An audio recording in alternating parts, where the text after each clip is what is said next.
Good morning. Good morning. May it please the Court. Gene Lindsay on behalf of Florida Diversified Films.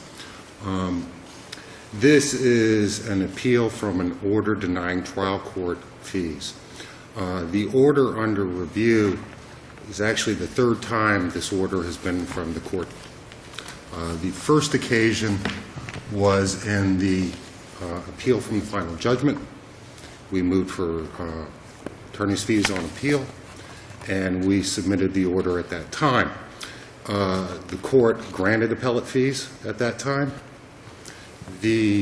Simon, the appellant in that matter, moved for rehearing and clarification based on the order, and the court denied that motion. Now, at the moment it did that, this appeal was already underway, correct?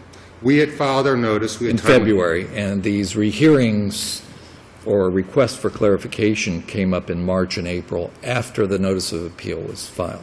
We filed, correct, Your Honor, we filed our motion for appellate fees timely with our initial brief. At that time, we had the original order which had granted us entitlement, and we attached that to our motion. Subsequently, we had the new rehearing order, on that. the new order, and Simon brought that to this court's attention. No, we did, Your Honor. Yeah. Florida Diversified did. I filed a notice of filing with this court prior to oral argument in the initial appeal, attaching the new order, identifying the fact that it had denied fees prior to oral argument. We then had oral argument, and the court granted fees. At that time, you actually filed a notice to this court that there was, that the trial court had now denied its motion, your motion for attorney's fees, and you attached the trial court's order to that notice to notify us that there was a change in the trial court's ruling, which the trial court had jurisdiction to do. The trial court initially granted fees, and then on a motion for rehearing denied the fees, and you noticed this court of the change in the trial court's ruling and filed an appeal notifying us of your appeal as well as the change in the trial court's decision. I filed both the notice of Before appeal. there was a decision made on the initial appeal, appealing to the final judgment. That's correct. Correct. All right. Now, one more thing. When the remand occurred for the trial court to set appellate attorney's fees, it appears that that has not been held. That It hasn't. They haven't been liquidated. By agreement with the parties, we have held off having a hearing on the amount until we have this appeal resolved. taken care of. Okay, thank you. Yeah, we're trying to be efficient in that regard, Your Honor. So the order that we're here for today has already been here twice before, both on the original motion and on the rehearing. The court granted appellate fees. Let me ask you this question, since I was not on the original panel, but it certainly seems to have been unusual for this court to rule on appellate attorney's fees on the issue of the proposal for settlement, saying that you're entitled to appellate attorney's fees based upon the proposal for settlement, when there was pending before this court an appeal on that very issue, the entitlement. You would admit that's unusual. We rolled the dice, Your Honor. We asked the court to rule. Okay, I understand, but it was unusual. And I grant you did everything you should have done. You noticed the court immediately upon filing the appeal. There was also, Simon also immediately upon this court's grant of the appellate attorney's fees based upon the proposal for settlement, moved for clarification, moved for rehearing, saying, appellate court, you may have misunderstood or not realized that the trial court changed its ruling, and asked not only for clarification, but in the alternative to order the fees contingent upon the result of the appeal on the attorney's fees issue, and this court denied it. So I guess my question of you is, based upon this court's ruling, does this become law of the case, whether it was a correct ruling or incorrect ruling? It's law of the case, Your Honor. It's law of the case. There was a ruling on the merits. The court granted fees. Okay? And so what that means is that everything that goes to that merits ruling on fees has now been decided. And a subsequent panel cannot undo what the prior panel did. The mandate's issued. So ruling on a motion would be within our rules on the issuance of the mandate and the finality of the appellate ruling, even though it's not an opinion and even though amount has not been liquidated. That's correct. As far as entitlement, as far as the form of the offer, as far as entitlement to fees, those issues have already been decided by this court. The court had before it at the time the order that the court has right now, and that ends the matter as to those issues. And yet what comes to the prior panel of the court is a set of motions while there is pending what has become this, a fully briefed case, trying to determine the correctness of the trial judge's change in position. The motion on fees, both sides had the opportunity to submit what they would to the court. We specifically argued in our motion as far as form, as far as good faith. We put it to the court. We asked the court for a merits ruling. On rehearing, Simon asked that the court deny the motion or, in the alternative, hold it for this appeal. But both sides requested a ruling on the merits.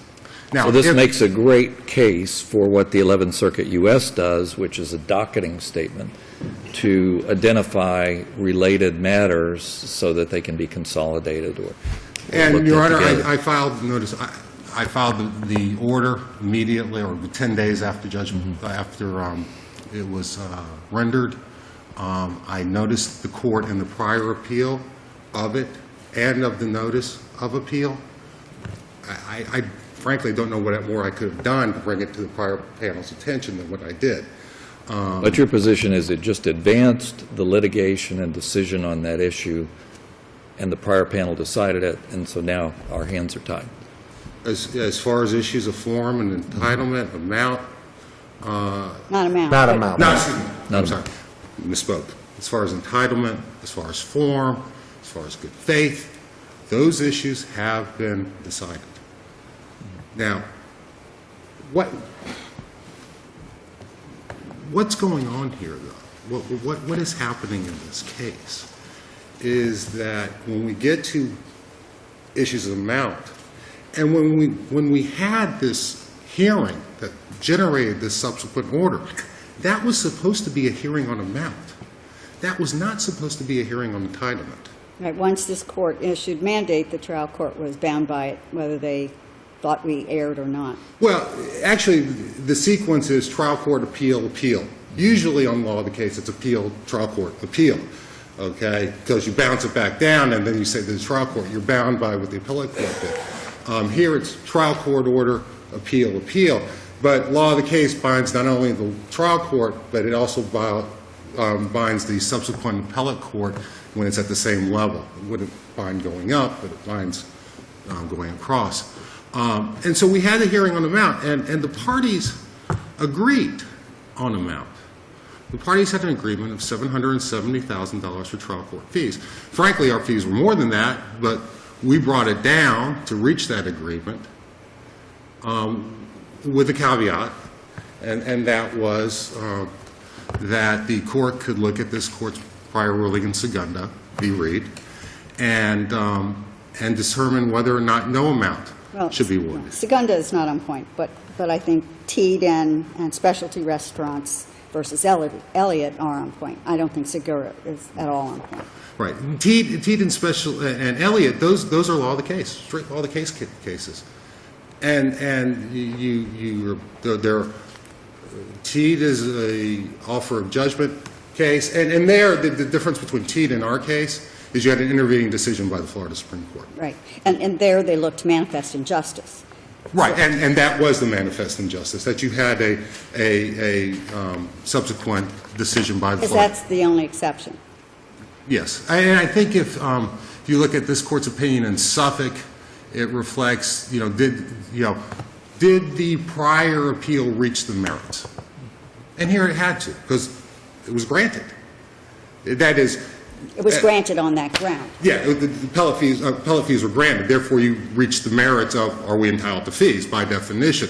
Where you don't reach the merits is, say, there was a jurisdictional issue or things like that, and so that doesn't become law on the case on anything on the merits. But here, you court You reached have the used merits. 9 minutes of your time. Did you wish to reserve 1 minute for rebuttal? I will take 1 minute, Your Thank Honor. you. Thank you so much. Good morning, Your Honors. Manu Davidson on behalf of appellee Simon Roofing. As a preliminary matter, the order on review is presumed correct and should not be set aside absent an abuse of discretion.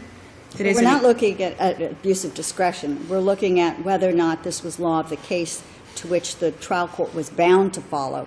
Very well, Your Honor. So we're looking at a legal issue as abuse, as opposed to abuse of discretion at this point. The musical question for you is, did that accelerated early consideration of your motion to reconsider, clarify, did that dispose of that issue, that namely that the OJ was valid? No, Your Honor. Respectfully, I submit that it did not. And ultimately, the question would be, why would we be How could here? it not? How could this court grant appellate attorney's fees based on the offer of judgment if we weren't deciding that issue on the merits? Well, because, Your Honor, the final order denying attorney's fees was the final order that said there was no basis for attorney's fees. That proposal for settlement, offer of judgment But was the doesn't only that consideration suggest for the that court the then. fact that clarification was denied and any sort of rehearing was denied, doesn't that suggest that the prior panel looked at that issue and determined that the trial court was wrong to change position? That is, made its own assessment of the offer of judgment and the sufficiency of it. Your Honor, the answer is I simply don't know. And I say that because the two orders upon which the appellant relies are without an opinion.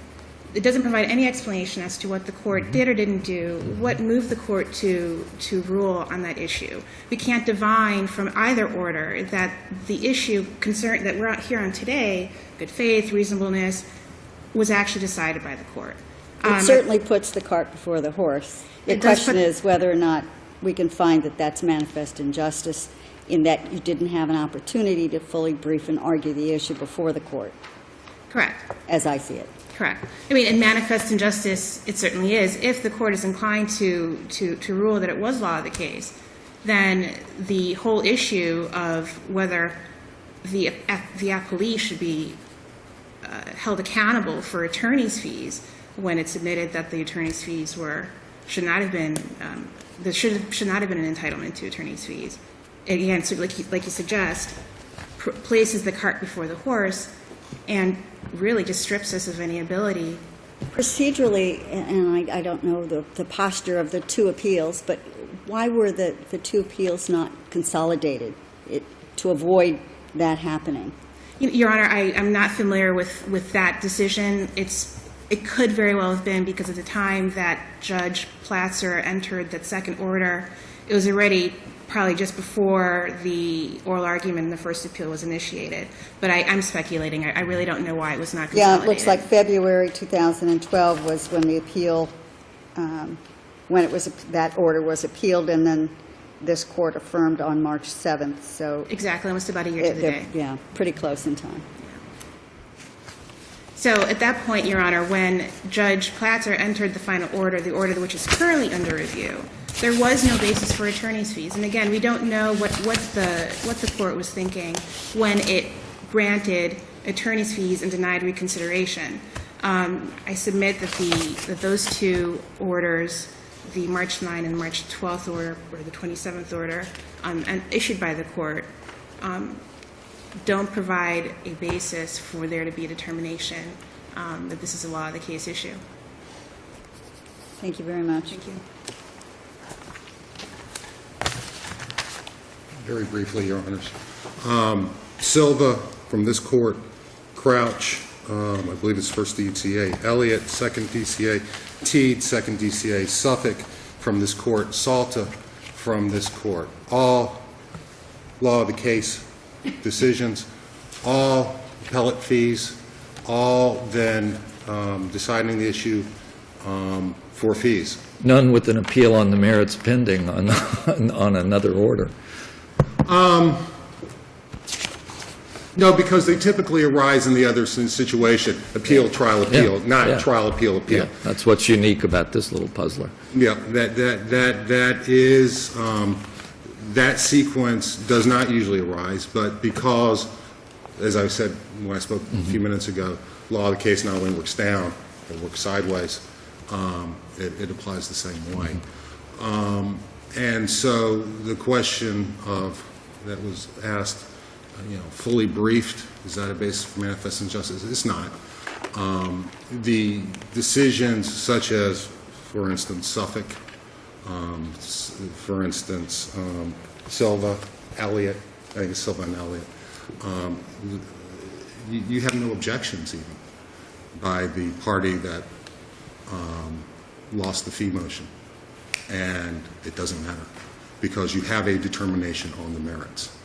And then the only way you get to manifest injustice is if there's been an intervening decision by the Florida Supreme Court, which there has not been. Unless the court has any further questions, thank you for your time. Thank you. Thank you. Thank you.